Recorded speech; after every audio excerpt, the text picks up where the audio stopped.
Now the grip's much better with these fresh tyres. As oh no, we run into the back of Garcia and we run wide as well.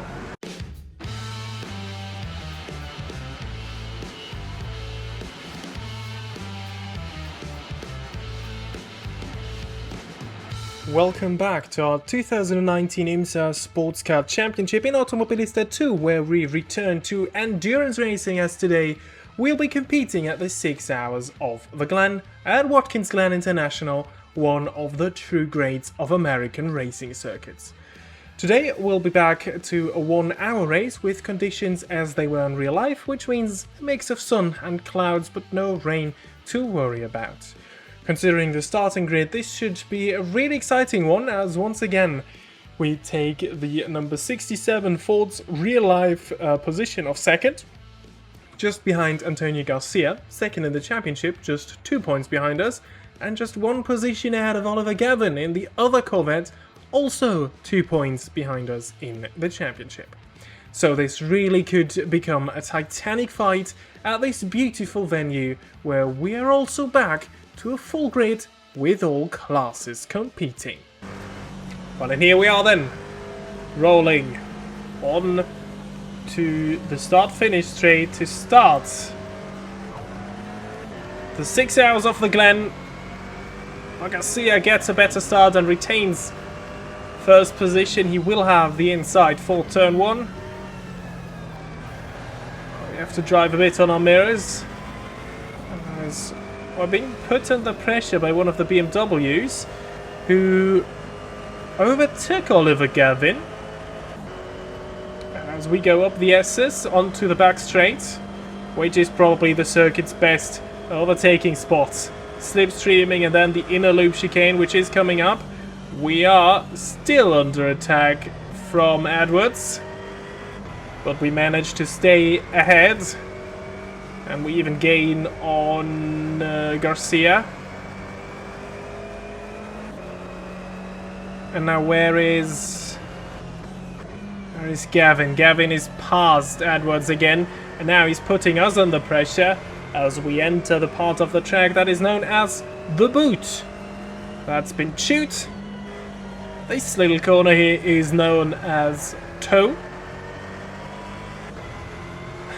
And that here should probably be the sole. And then we go into the heel. And into the heel we keep Gavin on our heels as he stays behind.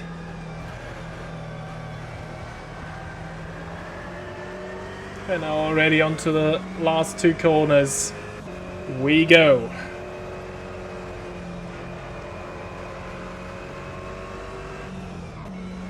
Final corner. Here it can get really close with the exit wall.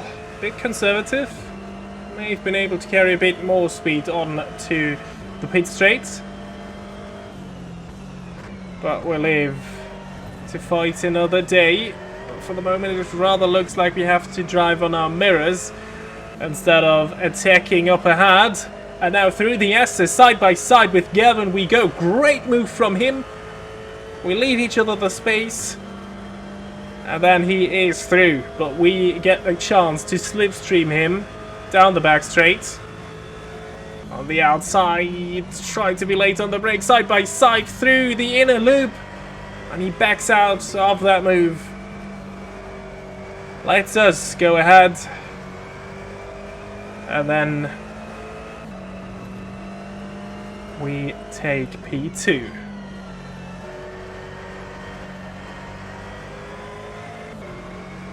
So moving on, we can now focus on Garcia again. As it stands now, he would take the championship lead. So, of the 3 of us, whoever wins takes the championship lead.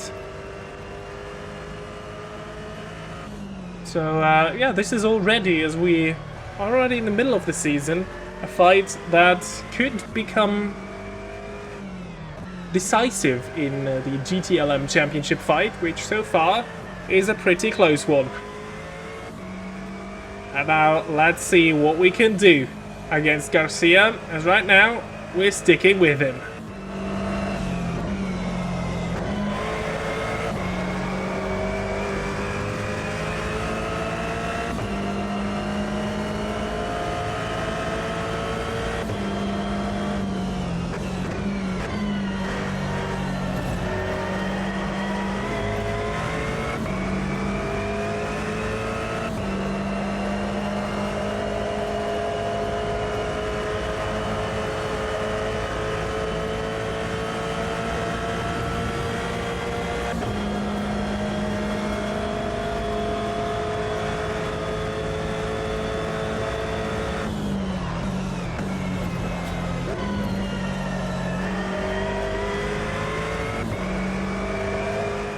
that was a super late move.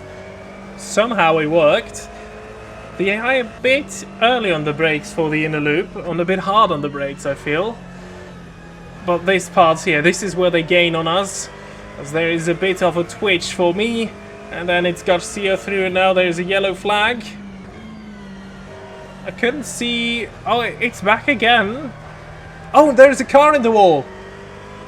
And I think that is one of the LMP2s, yes. The JDC Miller Motorsports LMP2 of Steven Simpson. And now he's trying to move ahead against us. Gavin's round our outside now.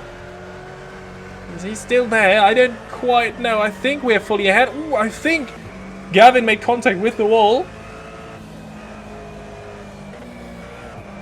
Oh, now we have that LMP2 that is mixing in.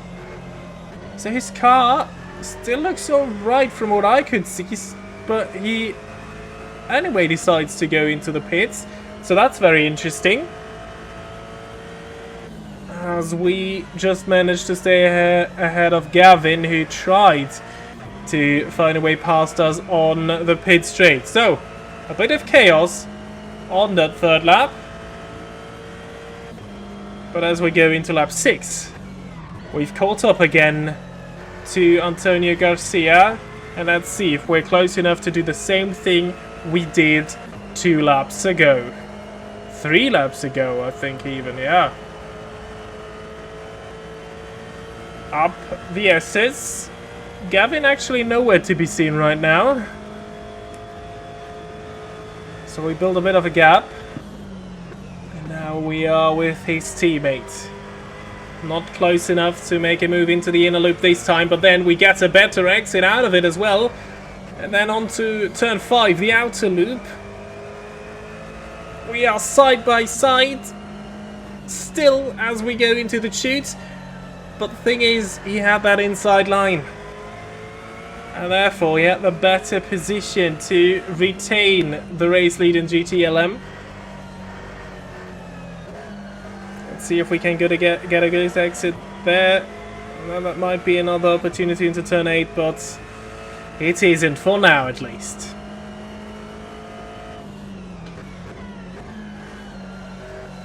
Oh, but he runs wide into heel, and then he had a very aggressive twitch back onto the racing line. I didn't trust the AI with this, because you rarely can. I've had it multiple times that they had a mistake and then they very aggressively and sharply went onto the racing line regardless if there was another car or not. So that is a bit of a risky one, trying to take advantage of AI mistakes, but we are still back with him.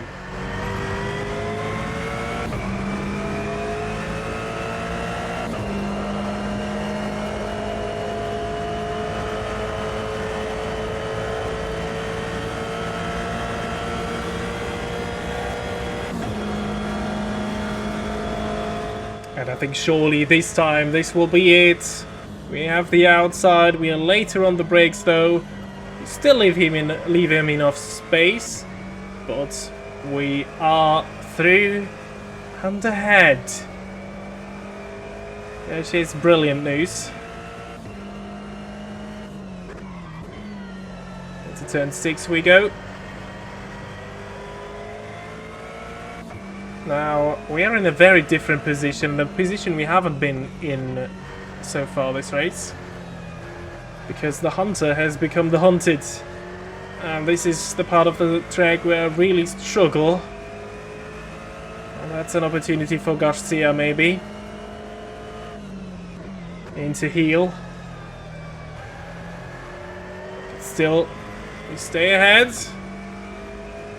I think the chances are that as soon as we cross the finish line, I think this is where we then have the advantage again, pace-wise. Oh, but almost into the penultimate corner. He sends one down our inside. It's just a small tap on the brakes, that one. And out onto the main straight we go. And then we start another lap. So this is now a bigger jump in time as we just start lap 14. We're getting closer to the pit window. But first, I make quite the mistake there as I run wide into turn 1. Oh, and then we make contact with Garcia as we are rejoining the track. I think that contact is on me. But we may even lose another position as look at that. Oliver Gavin's through as well. So he's back with us. And that's Corvette Aston Martin battle. Like a red line is leading us through this race. Round the outside into the outer loop we go. And we at least retain P2. But again, we'll have to get back past Garcia. First of all, though, is Gavin. Has a look down our inside. And then into the boot we go once more. And again, it run wide there. This corner I struggle with a lot. And then after all that defending and regaining P2, we lose it to Gavin. Which is a bit of a shame, but this race was still long from over. 31.5 minutes still on the clock. And the Corvettes were coming in, both at the same time. So this is our chance. We have an extra lap of fuel, and I think the Corvettes will struggle to make this with just one pit stop, because one tank of fuel didn't last half the race's distance. I just thought about saving fuel for this lap, but that's unwise. I should now push with that extra lap I have with a very light car. I will have to come in at the end of this one, but it's close.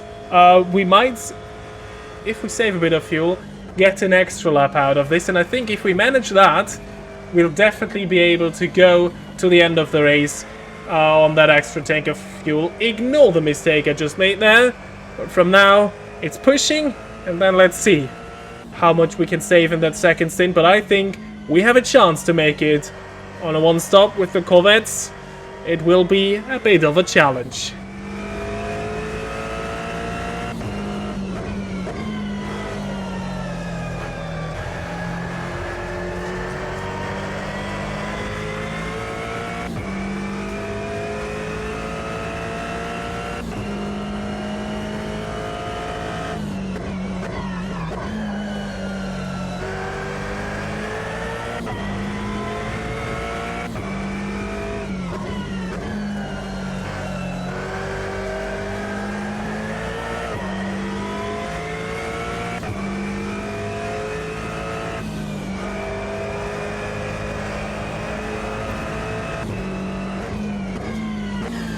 So in here we come in for fuel then. I'm a bit early on the pit limiter. I think I lost a bit of time there on the entry. But at least that's better than a penalty. Now we're standing. We'll briefly drop to P3, but don't worry. That's our teammate and Nick Tandy, who we just passed in the pit lane again. Our teammate even has an extra lap of fuel, and only there the Corvettes went through. So it's super close at the pit exit, but they managed to stay ahead of us. So maybe that poor pit entry was a bit costly after all. There might have been a chance without these two mistakes. The other was running wide at the inner loop. We might have even had a chance to stay ahead of them, or to come out of the pits ahead of them. But this is now where I will already start to save some fuel. Not on the main straight and not on the back straight, because we would lose too much time there. And of course not. If that happens and I'm in the middle of a fight with one of the Corvettes, then we can briefly also turn up the juice, because that is us back into a virtual P2. Don't worry, it says third in class in the top left, but yeah, Ross Gunn, our teammate, who should be far behind us. He hasn't stopped yet. He probably will come in at the end of this lap or the next one. Though I strongly feel it will be this lap. as we are now chasing Antonio Garcia again. Having a bit of a deja vu there.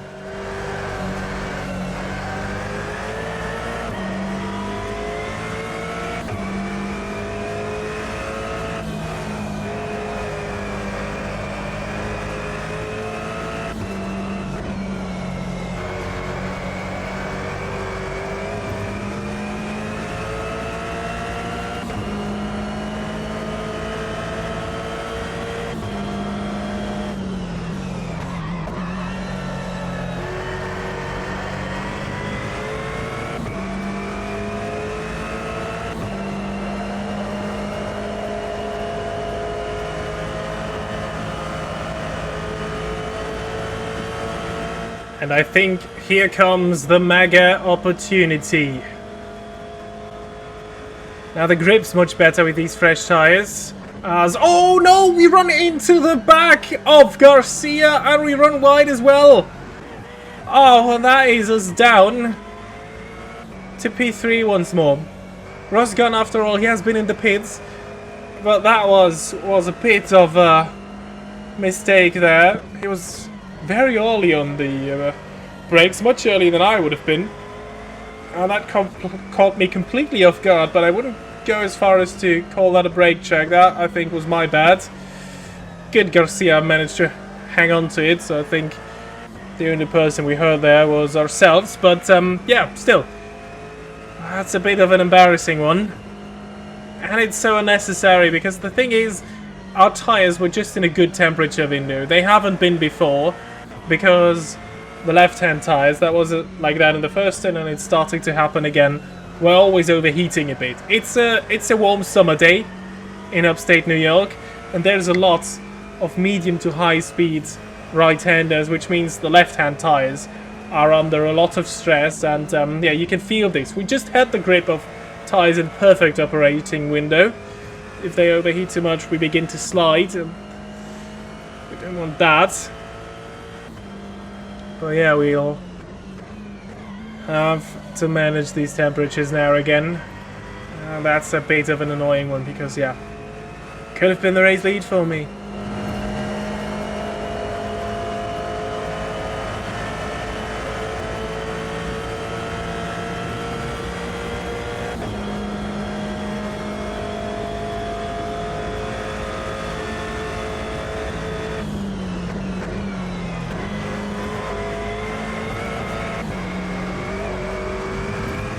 And that is a surprising opportunity.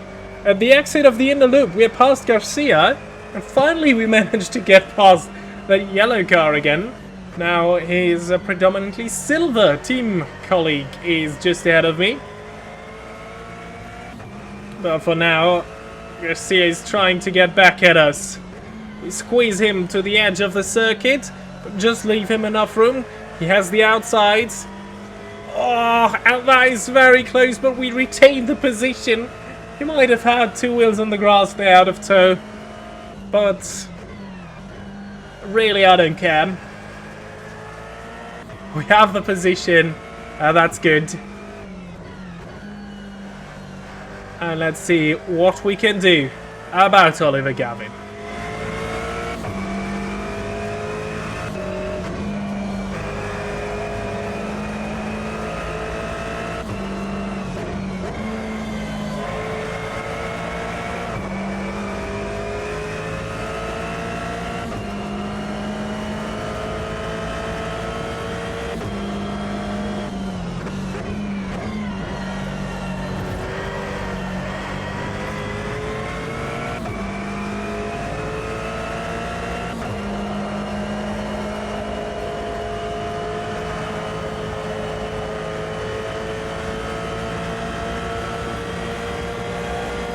And I think again this is looking good. We are super close to the back of him. Let's don't get too close. Do not run into the back of him, but this is looking really good. Where is he? Just behind us. And we finally regain the race lead despite this on-off fuel saving that we're doing. And moving on, we had a new battle to fight or a new problem to face, and that is the problem of lapped traffic, which couldn't really be considered a problem there because we met him at exactly the right spot, Kenny Habul in the Sun Energy 1 Mercedes in the GTD class. And now there's Paul Di Resta, the lead LMP2 car, just behind us in his United Autosports Ligier. Through he goes. And already we've been gaining, thanks to the traffic, to the Corvettes, who were still somewhat close before we encountered these two. They've lost time, and I think this is really an opportunity now for us. Because if we manage the traffic well, and our fuel, I think we might be able to take our third race win this season. But for now, we have to face the Compass Racing McLaren and the Magnus Racing Audi that are in a battle of their own. We get past Holton and Potter. And that has worked just a charm, because now they might get into the way of the Corvettes as well.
And that again worked just a charm.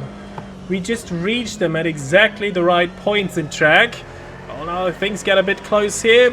Until they doesn't, because that LMP2 clears that Mercedes out of the way. And then, I think, we gained a couple of seconds on the Corvettes that were still trying to chase us. But they also had to conserve quite a lot more fuel. And then there was another very tense moment with traffic. This time we were the ones being lapped. And now look at these LMP2s and DPIs passing us left and right at the same time. So that was a bit of a hairy situation. But we survived. And it was quite the cool shot, I must say. Getting overtaken left, right. Oh, now into the brake dust of the Junkers DPI car just ahead. But we did survive that one safely. And then we can already jump in to the final lap of this race. Clock hit 0 just a few seconds after we passed the start-finish line. So we can be absolutely sure that this is the last lap. We would have even had one more lap of fuel in the tank. So, yeah, strategy worked quite the charm for us as I almost run wide there. Into the wall, out the final corner, but we don't. And we cross the line first in the GT-LM class.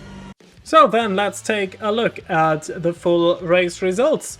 Vanover Big wins ahead of Delciel, which makes this the first Ligier win of the season. And actually it's a Ligier 1-2. And even better news for the French manufacturer, as also in LMP2 it's a 1-2 for them.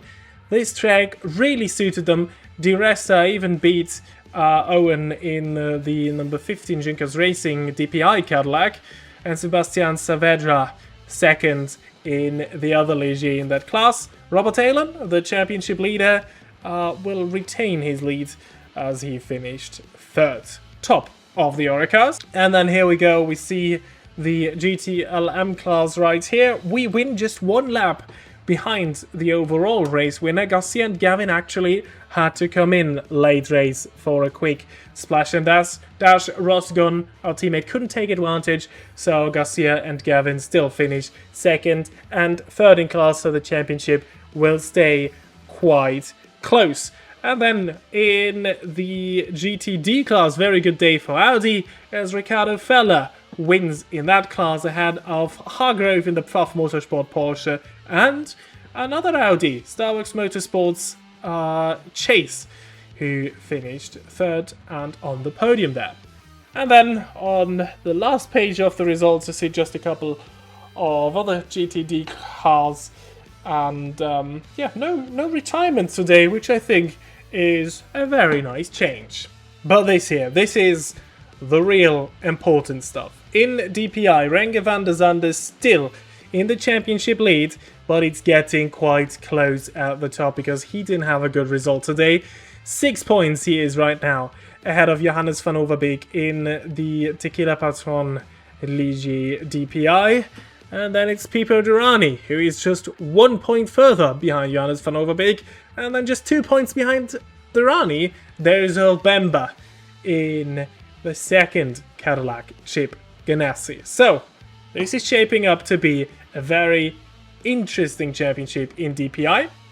In LMP2, Robert Allen has a bit of a more comfortable lead, as Paul Di Resta takes second here with the race win in that class today. And then here is ours, the GTLM class, and the gap is back up to 6 points ahead of Antonio Garcia, 8 points now ahead of Oliver Gavin, but still this is not a cushion to rest on, especially with 5 more races still to come in this season. And then in GTD, this probably is the closest class, as Daniel Morad is still in the championship lead, but just 1 point ahead of Scott Hargrove in the Pfaff Motorsport Porsche, and then Ricardo Feller with that race win here today. In his class, he moves up to third and is just 4 points behind Morad for Allegra Motorsport. So this could be a very, very interesting championship in pretty much all of the classes, maybe except LMP2. But yeah, shaping up to be a great season, this one. The next race will move to Canada to race at the Canadian Tire Motorsports Park, more commonly known as Mosport. So subscribe to not miss that, leave a like if you enjoyed this video, and I hope to see you all the next time. Until then, goodbye.